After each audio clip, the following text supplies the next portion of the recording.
Hello everyone, this is a video explaining the syllabus for religious and cultural classics. This is an overview, want to help you succeed in this class.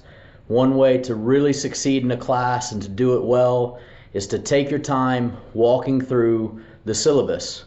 So you have this syllabus for you in Canvas, and you can see that we have a very simple course description. There might be some of you jumping right back into education. This could be your first class or your first semester. There could be several of you who are very familiar with Canvas, who are very familiar with how things work. As always, feel free to reach out to me if you have any particular need. You can see my contact information here on the first page of the syllabus. As we look at the course description, it just simply says this, that this class, Religious and Cultural Classics, that students will read primary texts to explore the history of religious and cultural ideas. With regard to these classes that are called the classics, there are 4 of them. This one focuses on religious and cultural ideas, really with an emphasis on religious ideas. We're going to be looking at a lot of the key texts for the main world religions that we have in our world today. If you look at the course student learning outcomes, you'll see that we have 3 of them right there for you. You can take a look at that again at a later time and read that for yourself. I want you to pay a little bit of attention right now as I scroll and take a look at the course texts. I want to read this for you. There is required reading every week in this class. Most of your reading assignments are available on the internet and will have a corresponding link or like a PDF or a Microsoft Word document attached to each unit. However, there are 2 required readings that are required but not available free via the internet. And that is The Lion, the Witch, and the Wardrobe by C.S. Lewis, also The Hobbit by Tolkien. I've provided you with some hyperlinks right there to some cheap versions that you can actually access via Kindle. You're welcome to get other versions. There are quite a few versions of these books that are available to you via Amazon or other places, but those are some that I've provided to you right there for our syllabus. As we keep on looking through this particular document, the syllabus, we see that we have 4 major course requirements. The first one is 40% of your grade, reading inventories.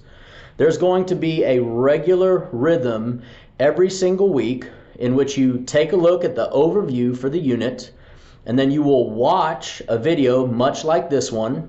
You will then go to the required reading that you have for that particular unit, and then you will write about that. That's what this reading inventory is all about. That part where it says write under each unit, you will then answer some questions related to the assigned reading for the week. That's 40% of your grade. You can read additional information right there. Secondly, every single week you have unit discussions, like a discussion board. Students must initiate and respond to other students within that unit's discussion in order to receive full credit for each unit discussion. This is 30% of your grade. Thirdly, we have something called a glossary.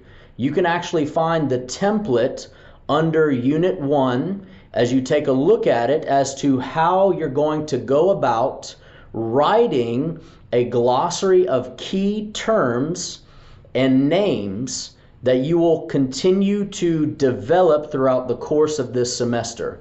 You're going to be using this to summarize important concepts, and you're going to do that for each entry in 60 words or less, and that we have provided for you a blank template that you can download and use for this assignment, as you will then upload this via Canvas at the end of the semester.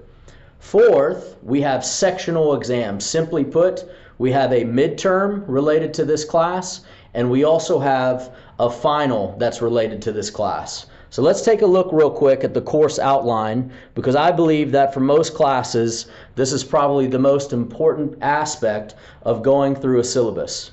You can see in column 1, we've got the units. You got 14 weeks for this particular semester. Then you also have your class dates. This is when you're supposed to do the reading assignments. You're supposed to submit your reading inventories within this time frame, and you're also supposed to submit your discussion for your discussion participation grade within this time frame as well. You can look at the topics that we are taking a look at right there in the third column. And as you can see, we are addressing a lot of the global religions that we have in our day and age. And then we get to a few fun things towards the end of this semester as well. The assignments that are due within that week. In other words, for Unit 1, if you see January 21st as the end of Unit 1, then those assignments are due by January 21st, 11:59 p.m. Anything beyond that will be considered late, and you can look at our next section to see exactly what are the penalties for late assignments. You can see that most weeks you will have a reading inventory and a unit discussion that you will have to submit and contribute to within Canvas. And then you can see when we have our midterm, our final exam, as well as when our glossary is due. Pay careful attention to week 1, because your confirmation of your attendance as well as your personal introduction contributes to your grade with regard to reading inventories and with regard to unit discussions. So this is really important for you to pay attention to. As we keep on looking, you can see that we have a standard grading scale, and we have additional course information that is an add-on at the end of every syllabus, but it's rather important. You can take a look right there, the policy for late submissions, as to the nature by which I will penalize for every late assignment. I want to be very careful with plagiarism always. In every single one of your classes, you need to be careful about that, especially with regard to artificial intelligence. Any aspect of using something like ChatGPT or anything else is basically not using your own work. It is a form of plagiarism. We take that seriously. We want you to do your own work. Finally, if you have any other needs with regard to this class, I just want to continue to emphasize the fact that you can contact me via email. You can get a hold of me at my office with my assistant here. You also can get in touch with me via Canvas, as well as getting in contact with my teaching assistant. This is going to be a great semester. I look forward to engaging the material with you as we progress through this class. God bless.